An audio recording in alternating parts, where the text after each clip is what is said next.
우리가 잠언을 시작하면서 이 잠언이 담겨 있는 메시지, 또 잠언이 주고 있는 교훈의 메시지를 제가 늘 반복하고 있습니다. 왜냐하면 그 잠언이 주는 메시지를 우리가 기억하고 본문을 읽는 것과 그것을 기억하지 못하고 본문을 읽는 것은 본문을 이해하고 또 본문 속에 담겨 있는 속뜻을 발견하는 데 차이가 있기 때문입니다.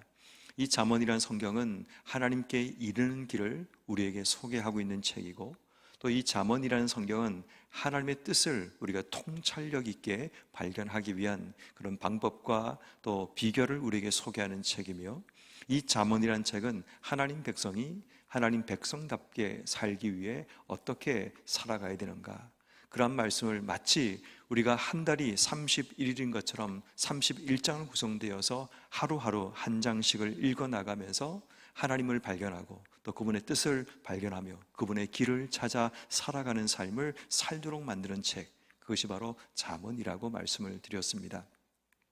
특별히 오늘 우리가 읽고 있는 성경 말씀에는 이 관계에 대한 말씀을 우리에게 소개하고 있는데, 크게 오늘 성경 말씀은 두 가지의 관계에 대해서 우리에게 소개합니다. 하나는 이웃과의 관계를 설명하고 있고, 또 하나는 하나님과의 관계를 우리가 어떻게 맺으며 살아가야 되는가. 결국 이웃과의 관계와 하나님과의 관계는 하나님 백성이 이 땅의 삶을 어떻게 살아야 되는지를 발견하는 굉장히 중요한 삶의 지혜가 들어있는 말씀이 됩니다. 그래서 먼저 27절부터 31절까지 말씀 속에는 이웃과의 관계 속에 우리가 어떻게, 하나님 백성들이 어떻게 살아야 되는가, 이것을 우리에게 설명하는 말씀이라고 볼 수 있습니다. 그래서 이웃과의 관계 속에 오늘 성경이 우리에게 제안하고 있는 지혜는 세 가지로 요약될 수 있습니다. 첫 번째는 27절과 28절에 보면 내게 힘이 있거든, 내지는 내게 하나 주신 은혜가 있거든 베풀어라 라는 메시지를 우리에게 전달하고 있습니다.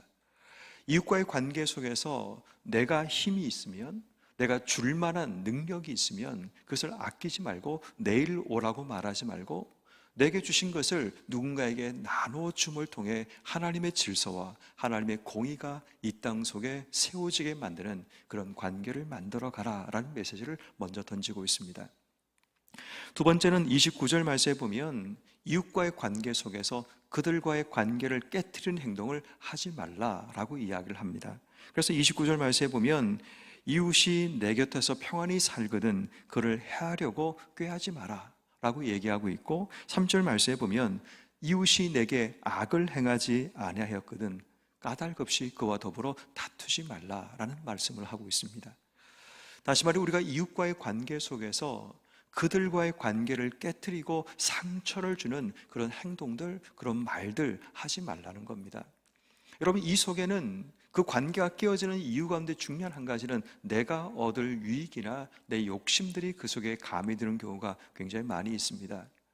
내가 누군가에게 내 힘을 과시하기 위함이나 내가 누군가를 통해 뭔가를 얻기 위할 때 관계가 깨어지는 일들이 벌어지게 되는 거죠. 그래서 그를 해하려고 꾀하거나 아니면 까닭 없이 그와 다툼을 통해서 내가 원하는 뭔가를 제시하고 주장하기 위해서 그들과 다투는 일이 일어나게 된다는 겁니다. 그래서 성경은 우리에게 말하기를 하나님 백성들은 까닭 없이 다투지 말고 또 내가 원하는 뭔가를 얻기 위해 누군가를 해하려고 꾀를 부리지 말라라는 메시지를 주고 있습니다. 결국 이웃과의 관계 속에 우리가 기억해야 될 중요한 메시지는 깨트리지 말자, 상처를 주지 말자. 근데 그 이웃은 어쩌고 보면 우리 가까이 있는 가족들부터 시작되어야 됩니다. 가정 안에서 가장 많은 상처가 일어나고 가정 안에서 가장 많은 이런 관계 깨트림이 일어나는 이유가 뭐냐 하면 그들을 존중하지 않고 그들을 이해하지 못하는 우리의 욕심과 또 내 생각의 고집들이 일어나기 때문입니다. 결국 이 말씀은 하나님 백성답게 산다는 것은 우리의 가정에서부터 이것이 시작되어야 됩니다. 서로 존중하고 서로 이해하고 또 내가 만나는 사람들을 향해서 우리의 삶이 이런 모습으로 살아가는 것, 그것이 바로 이웃과의 관계 속에 우리가 살아가야 될 모습임을 이야기합니다. 그리고 세 번째 이웃과의 관계 속에 31절 말씀, 포악한 자를 부러워하지 말고 그 어떤 행위도 따르지 말라라고 이야기합니다. 한마디로 말하면 비교하지 말라는 거죠. 다시 말해 내가 비교를 하다 보니까 부러움이 생겨나게 되고 그들을 따라하고 싶은 마음이 생겨나게 되는 거죠. 비교하지 말라는 이 말 속에 담겨있는 숨은 뜻은 뭐냐면 이미 하나님이 나에게 충만한 은혜를 주셨다라는 겁니다. 내게 주신 것을 기억하지 못하면 우린 자꾸만 남의 것을 부러워하고 남의 것을 따라하려고 한다라는 거죠. 다시 말해 이웃과의 관계 속에 우리가 당당하게 서기 위해 가장 우선돼야 될 한 가지는 뭐냐면 내가 이미 하나님 주시는 은혜가 있다라는 사실입니다. 그래서 제가 이제 가끔씩 기독교식의 예식을 할 때는 창세기 2장 마지막 말씀, 하나님께 우리 벌거벗어서나 부끄러워하지 않는다는 이 말씀을 이렇게 해석해서 주례를 하기도 합니다. 이제 당신들이 부부가 되었으면 서로에게 당당하십시오. 부끄러워하지 마십시오. 재물이나 아니면 기본적인 가지고 있는 소유라든지 아니면 사회적인 위치라든지 집안 배경이라든지 이런 것 때문에 이제는 서로 기죽어 지내지 말고 이제는 서로에게 부족하다라고 생각하지 말고 이제는 결혼이라는 것은 서로가 서로에게 당당한 권리가 주어진 자리이기 때문에 서로에게 부끄러워하지 말고 당당하게 서십시오라는 그런 메시지를 던지곤 합니다. 여러분 우리의 신앙도 마찬가지입니다. 내가 하나님 앞에 당당하면 부러워하거나 누군가를 따라하려고 하지 않습니다. 물론 좋은 것은 본받을 노력하고 애쓰는 것은 필요하지만 오늘 성경이 말하는 메시지는 내가 지금 누군가를 부러워하고 또 그들을 따라하려고 하다 보면 하나님 백성의 정체성을 이룰 수 있음을 이야기하고 있는 겁니다. 그러므로 우리가 오늘 먼저 기억할 중요한 말씀은 이웃과의 관계를 내가 하나님 백성으로 어떻게 살아가야 되는가, 그것을 한번 하나님께 기도하며 준비해야 함을 오늘 성경이 소개하고 있습니다. 두 번째 32절부터 마지막 절까지 말씀은 하나님과의 관계에 대한 말씀을 하면서 네 가지 대조, 비교를 하고 있는 모습을 발견하게 됩니다. 패역한 자와 정직한 자, 악인과 의인과 거만한 자와 겸손한 자, 지혜로운 자와 미련한 자를 비교하는데 재미있는 것은 이 비교를 통해 나오는 산출물 결과를 하나님과 연결시키고 있습니다. 자, 보십시오. 32절. 패역한 자는 여호와께서 미워하신다. 정직한 자는 그의 교통하심이 있다라고 얘기합니다. 여기서 말하는 패역한 자라는 이 말의 원어는 구부러지다, 굽히다라는 뜻을 가지고 있습니다. 하나님과의 관계가 구부러져 있다는 것을 이야기하는 겁니다. 반대로 여기서 말하는 정직하다라는 이 말은 하나님과의 관계가 바르다, 정직하다는 것을 이야기하는 겁니다. 하나님 관계가 어떤가에 따라서 여호와께서 미워하시고 반대로 정직한 자에게는 하나님과의 교통, 이 교통의 말의 원어는 친밀하다라는 뜻을 가지고 있습니다. 하나님과의 친밀함이 주어진다라는 거죠. 다시 말해 하나님과 어떤 관계를 맺고 살아가느냐, 그것이 우리 인생 가운데 하나님과 친밀하게 살아가느냐, 하나님께 미움받고 사느냐, 그것을 결정한다라는 것을 이야기하는 겁니다. 33절에 보면 악인의 집과 의인의 집을 비교하는데 악인의 집은 저주가 있고 의인의 집은 하나님의 복이 있다라는 겁니다. 다시 말해 이 악인과 의인을 비교하는 것은 하나님을 중심으로 세우고 있음을 발견하게 됩니다.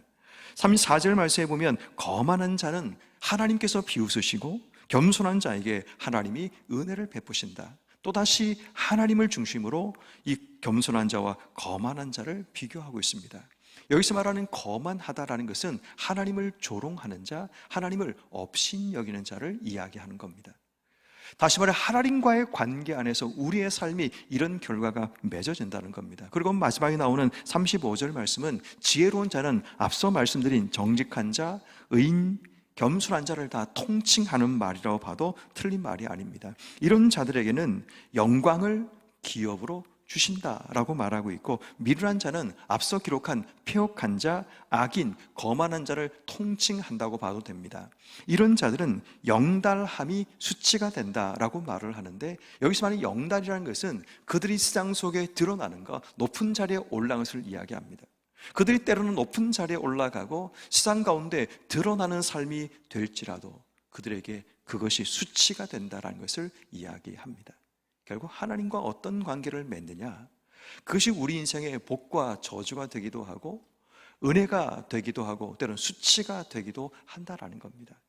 결국 우리의 삶의 가장 중요한 하나님 백성의 삶의 본질은 하나님과 어떤 관계를 맺고 살아가느냐, 그 관계가 깨어지고 구부러지고 그 관계가 하나님을 업신여기며 살아가면 결국 우리의 삶에 하나님이 주시는 것은 수치가 주어지게 되고 우리에게 은혜가 아닌 비웃음이 주어지게 되고 때로는 저주와 하나님의 미워하심이 우리의 삶 속에 주어진다는 것을 오늘 성경은 우리에게 말씀하고 있습니다. 그러므로 오늘 성경이 주시는 적용 메시지는 한 3가지 정도로 정리할 수 있습니다. 첫 번째는 이웃을 사랑하며 살아가십시오. 하나님 주시는 오늘 하루 주시는 말씀은 이웃을 사랑하며 살아가라는 겁니다. 이웃과의 관계 속에서 사랑이라는 기본적인 그리스도인의 덕목이 이 땅 속에 드러나는 삶을 살아가라는 겁니다. 그래서 그들을 용납해주고 때로는 그들에게 내 것을 나눠주기도 하고 때로는 그들의 삶 가운데 그들을 보호해주고 지켜주고 상처를 주지 않기 위해서 내가 참아내고 내가 견뎌내는 것, 여러분 그거 참 쉬운 일이 아닙니다.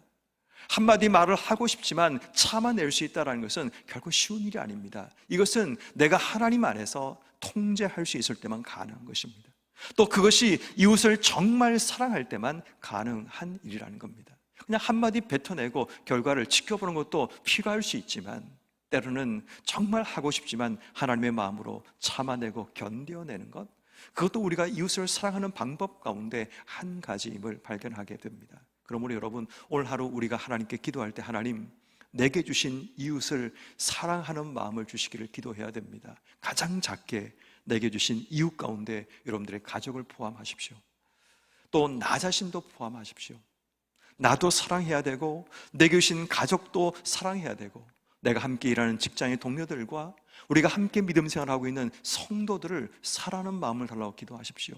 자꾸만 우리의 모임들이 많아지다 보면 또 우리의 횟수가 늘어나다 보면 사랑하는 마음보다는 정죄하는 마음이 앞서게 되고 미워하는 마음들이 우리 앞에 생겨나게 됩니다. 이 사람은 어떻고 저 사람은 어떻고 이런 것들이 우리의 영혼에 좋은 것이 아니기 때문입니다. 여러분 우리가 이웃을 사랑한다는 것이 이웃을 위한 것이 아니라 내 영혼을 위한 겁니다. 내 속에 누군가를 향해 정죄하는 마음과 불만과 원망의 마음을 품고 있으면 내 영이 죽습니다. 그는 우리가 제대로 바로 느낄 수 있습니다. 내 영이 나쁜 말을 뱉게 되면 내 영이 고통스러워하는 것을 느끼게 되는 겁니다. 내가 아파하는 모습이 느껴지는 겁니다. 내 영이 점점 죽어가는 모습을 경험하게 되는 겁니다. 그래서 웬만하면 참아야 되는 거죠. 왜? 그 말을 뱉고 나면 그렇게 한번 던지고 나면 내 영이 너무 아파하는 게 느껴지니까. 그래서 우리의 삶이 이웃을 사랑해야 될 이유는 정말 이웃을 사랑하기 위한 마음도 있지만 내 영혼을 보호하고 내가 하나님과의 바른 관계를 깨지 않기 위해 우린 참아내고 견뎌내어야 되는 겁니다. 그러므로 오늘 하루 삶을 살아갈 때 하나님 이웃을 사랑하는 마음 주셔서 내 영혼이 다치지 않고 정말 그들을 향한 하나님을 보여줄 수 있는 그런 삶이 되기를 기도하고 또 준비하는 여러분 한 분 한 분 되기를 주의 이름으로 축원합니다. 두 번째는 하나님을 사랑해야 합니다. 그래서 오늘 우리가 기도할 두 번째 제목은 하나님을 사랑하기 위해서 오늘 내 속에 정직함과 의로움과 겸손함과 지혜로움을 주시기를 기도해야 됩니다. 하나님과의 바른 관계를 맺기 위해서는 우리가 정직함이 필요하고 겸손함이 필요합니다.